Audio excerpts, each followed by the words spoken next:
अस्सलाम वालेकुम स्टूडेंट्स, उम्मीद करता हूँ आप खैरियत से होंगे। स्टूडेंट्स, आज मैं बहुत ही इम्पोर्टेंट टॉपिक के ऊपर बात करने वाला हूँ। वो है 9th क्लास की एक्सरसाइज 1.2, जिसमें हम मैट्रिसेस की टाइप्स के बारे में बात करेंगे। मैट्रिसेस कितने टाइप्स की हैं हमारे पास, ठीक है स्टूडेंट्स। यहाँ से शुरू करते हैं। मैट्रिसेस नंबर 1, पहला मैट्रिक्स हमारे पास रो मैट्रिक्स है।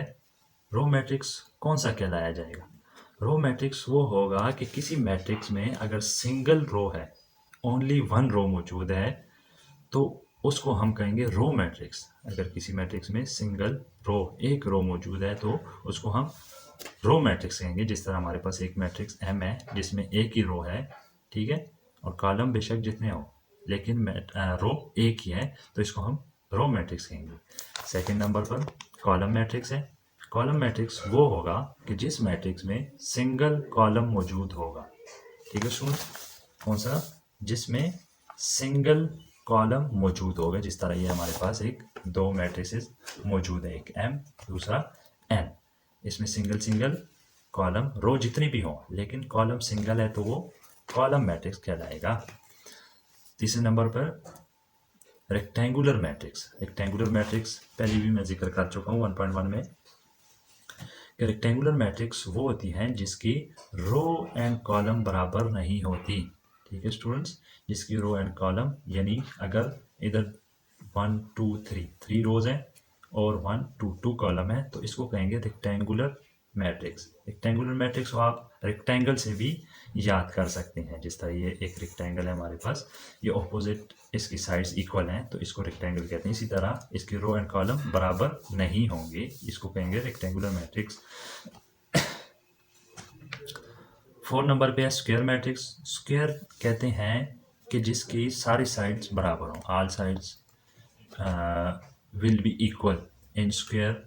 तो स्क्वायर मैट्रिक्स भी उसी तरह स्क्वायर की तरह ही है कि इसमें रो और कॉलम बराबर होंगे। देखिए इधर 3 एग्जांपल्स है हमारे पास, ए बी सी। ए में भी 2/2, बी में 3/3, सी में 1/1, तो ये भी स्क्वायर मैट्रिक्स कहलाएगा। 5 नंबर पे है नल और जीरो मैट्रिक्स। नल कौन सा होता है कि जिसके ऑल एंट्रीज उसकी जीरो होंगी।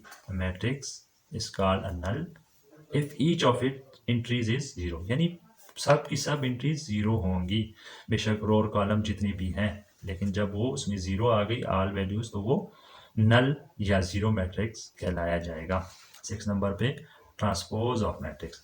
ट्रांसपोज ऑफ मैट्रिक्स किसे कहते हैं कि जब कोई मैट्रिक्स है, अगर उसकी रो और कॉलम में चेंजिंग कर दें हम, तो उसको ट्रांसपोज कहलाया जाएगा, ठीक है स्टूडेंट्स। कि रो को चेंज कर दें into column and column into रोज, तो वो matrix transpose of that matrix होगा, ठीक है स्टूडेंट। लेकिन उसको डिनोट करेंगे ए के ऊपर टी, स्मॉल टी से, ठीक है स्टूडेंट्स। अब जिस तरह यहाँ पे ए की वैल्यू, ए मैट्रिक्स है और उसका ट्रांसपोज हमने ले लिया है कि ये रो 1 2 3 को हमने कॉलम में कन्वर्ट कर दिया है। ये 2 1 0 को कॉलम में कर दिया, 1 इसको नंबर 3 रो को कॉलम में कन्वर्ट कर दिया है, तो ये ट्रांसपोज कहलाएगा। नेक्स्ट 7 नंबर पे negative of a matrix. Negative of a matrix किसे कहेंगे? कोई भी मैट्रिक्स है आपके पास, ए है, बी है, सी है, तो जब उसको माइनस से मल्टीप्लाई कर दें या उसके साथ माइनस लगा दें, तो वो आपका नेगेटिव ऑफ अ मैट्रिक्स कहलाया जाएगा, लेकिन उसके अंदर जितनी एंट्रीज है उसके साइन चेंज हो जाएंगे, ठीक है स्टूडेंट्स। 8 नंबर पे सिमेट्रिक मैट्रिक्स। सिमेट्रिक मैट्रिक्स किसे कहेंगे कि मिसाल के तौर पे अगर एक कॉलम, एक मैट्रिक्स है आपके पास एम, उसका ट्रांसपोज लें, अगर उस मैट्रिक्स का ट्रांसपोज लें, तो वो अपने जो उसका मैट्रिक्स है, मदर मैट्रिक्स, यानी जिससे वो बना है ट्रांसपोज, उसी के बराबर आ जाए, तो उसको कहेंगे सिमेट्रिक मैट्रिक्स, ठीक है स्टूडेंट्स। स्क्यू सिमेट्रिक किसे कहेंगे? स्क्यू सिमेट्रिक कहेंगे कि अगर कोई मैट्रिक्स ए है हमारे पास मिसाल के तौर पे, अगर उसका ट्रांसपोज लें, तो नेगेटिव ऑफ ए का बराबर आएगा, वो नेगेटिव ऑफ ए के बराबर आएगा, ठीक है स्टूडेंट। 10 नंबर पे डायगोनल मैट्रिक्स। डायगोनल मैट्रिक्स किसे कहते हैं कि डायगोनल मैट्रिक्स वो होते हैं जिसकी ये डायगोनल एंट्रीज मौजूद होंगी, कोई भी एंट्रीज हो सकती हैं, लेकिन उस डायगोनल के ऊपर और नीचे जीरो मौजूद होंगे, ऊपर और नीचे जीरो मौजूद होंगे, तो उसको डायगोनल मैट्रिक्स देंगे। अब ये 3 by 3 के हैं तो इनके ऊपर देखिए 3 zeros 3 zeros 3 0 3। अब जिस तरह ये 2 by 2 का है तो ये डायगोनल में नंबर मौजूद है और ऊपर नीचे 0 है। ठीक है स्टूडेंट्स, तो ये डायगोनल मैट्रिक्स कहलाया जाएगा। स्केलर मैट्रिक्स वो मैट्रिक्स है कि जिसमें जो डायगोनल की जगह वैल्यूज हैं वो सेम होंगी। ठीक है, अगर सेम नहीं है तो वो डायगोनल होगा, अगर सेम है तो वो स्केलर मैट्रिक्स होगा। लेकिन वन के अलावा कोई भी नंबर है 2 3 के जे ए बी सी तो वो स्केलर मैट्रिक्स कहलाया जाएगा। आइडेंटिटी मैट्रिक्स कौन सा है? जिस तरह मैंने आपको कहा अगर 1 आ जाए इन स्केलर मैट्रिक्स में, जिस तरह ये यहाँ पे डायगोनल पे, तो आइडेंटिटी मैट्रिक्स कहलाया जाएगा। जिस तरह ये 1 1 1 आ गया यहाँ पे, ऊपर नीचे 0 हो गई तो ये आइडेंटिटी मैट्रिक्स कहलाया जाएगा। अब स्टूडेंट चलते हैं अपनी आज के काम की तरफ, यानी एक्सरसाइज 1.2 की तरफ। अब जिस तरह यहाँ पे कह रहे हैं कि आइडेंटिफाई द मैट्रिसेस। अब जिस तरह देखिए स्टूडेंट्स ये मैट्रिक्स है तो ये देखिए ऑल एंट्रीज 0 हैं तो ये नल कहलाया जाएगा, नल या 0 मैट्रिक्स। ठीक है, अब जिस तरह देखिए ये 1 ही रो है तो ये रो मैट्रिक्स कहलाया जाएगा।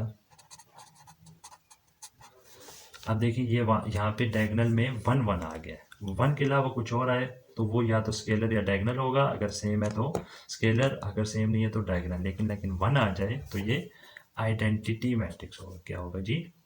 Identity matrix. यहाँ पे भी एंट्री 0 है तो ये भी नल मैट्रिक्स होगा और 0 मैट्रिक्स। ठीक है स्टूडेंट्स, यहाँ पे सिंगल कॉलम आ गया तो ये भी क्या हो जाएगा? कॉलम मैट्रिक्स होगा,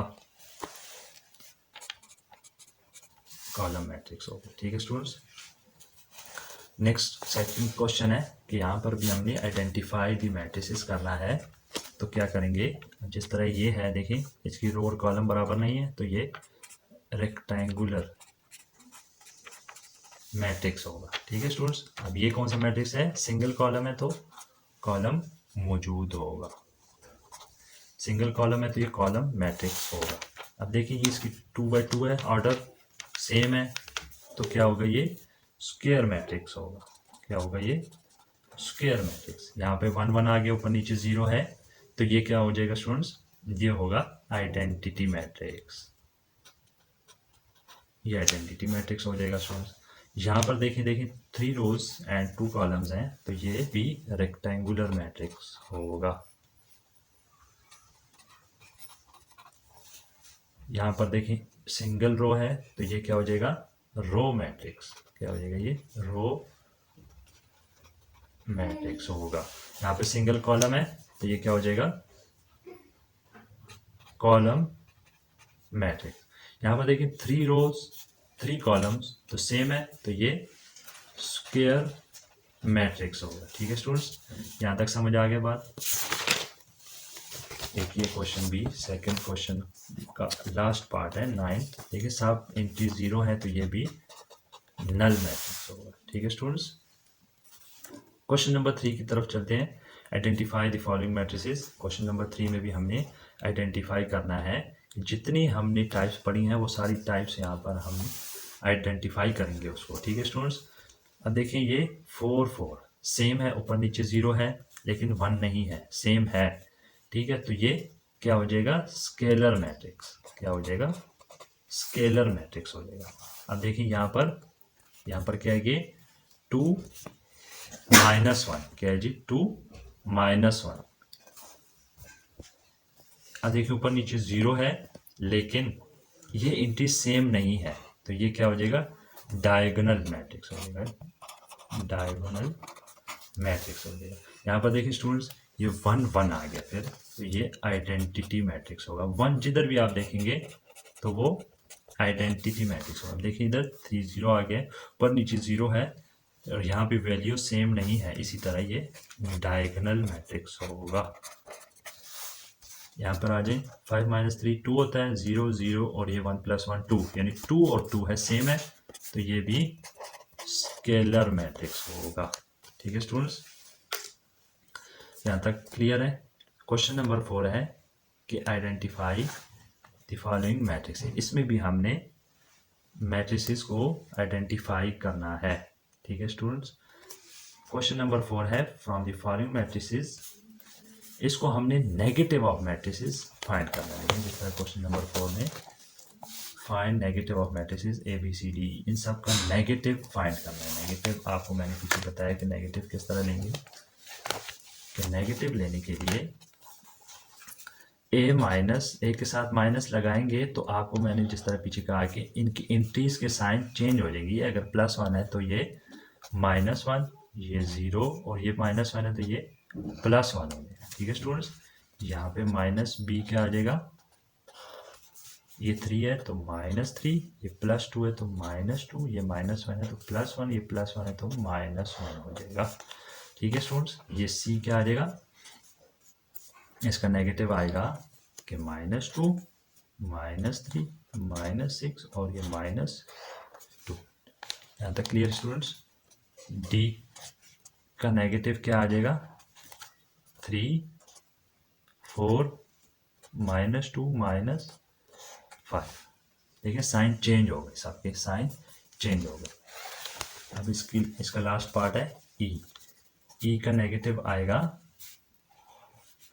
-1, -2, ये -5 है तो ये +5, ये +3 है तो -3 हो जाएगा। यहाँ तक नेगेटिव हो गए। फाइंड नेक्स्ट क्वेश्चन है find the transpose of each of the following matrices. देखिए इसके हमने ट्रांसपोज लेने हैं। ट्रांसपोज किस तरह लेंगे, जिस तरह मैंने आपको पीछे बताया कि जो रो है कॉलम में और कॉलम रो में कन्वर्ट हो जाएगा। अब जिस तरह हमारे पास ये कॉलम है तो ये रो में किस तरह हो जाएगा कन्वर्ट, 0, 1, -2, ये आपका रो में कन्वर्ट हो गया। अब देखिए बी है तो बी का ट्रांसपोज लेंगे, ये रो है तो ये कॉलम में कन्वर्ट हो जाएगा। ये 5, 1 और ये -6 आ गया, आपके पास ट्रांसपोज आ गया बी का। सी हमारे पास सी का ट्रांसपोज क्या आ जाएगा, देखिए ये कॉलम कन्वर्ट हो जाएगा रो में, ये 1 2 3 तो 1 2 3, ये कॉलम था रो में कन्वर्ट हो गया। ये कॉलम 2 -1 0, ये भी रो में कन्वर्ट हो गया जी। अब नेक्स्ट क्वेश्चन है डी मैट्रिक्स का ट्रांसपोज लेना है। डी का ट्रांसपोज लेंगे तो क्या आएगा, ये रो कॉलम में और कॉलम रो में कन्वर्ट हो जाएगा। अब जिस तरह ये रो है 2 3 तो ये कॉलम में आ जाएगा, और ये रो है 0 5, ये भी कॉलम में कन्वर्ट हो गया। आपके ट्रांसपोज इस तरह लेंगे हम। लास्ट क्वेश्चन इस एक्सरसाइज का कि वेरीफाई दैट अगर ए और बी हमारे पास ये हैं तो फर्स्ट पार्ट है कि ए का ट्रांसपोज हमारे पास ए आना चाहिए। ए के ट्रांसपोज का ट्रांसपोज ए आना चाहिए, तो बी के ट्रांसपोज का ट्रांसपोज बी आना चाहिए।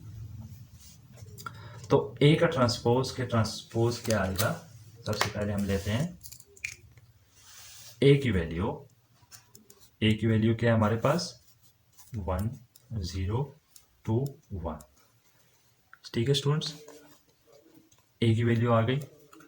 ए का ट्रांसपोज क्या आ जाएगा, ए का ट्रांसपोज आ जाएगा रो कॉलम में कन्वर्ट हो जाएगा, कॉलम रो में कन्वर्ट। ये ए का ट्रांसपोज हमारे पास आ गया। वो कह रहे हैं कि ए का ट्रांसपोज लेके उसका दोबारा ट्रांसपोज ले लें, ए का ट्रांसपोज का होल का ट्रांसपोज ले लें, इसका दोबारा ट्रांसपोज लें तो 1 0 2 1 हो जाएगा। देखिए अब ये ए के ट्रांसपोज का ट्रांसपोज किसकी इक्वल आ रहा है, ए के इक्वल, यानी ए के ट्रांसपोज का ट्रांसपोज आ गया ए के इक्वल, तो हैंस प्रूव,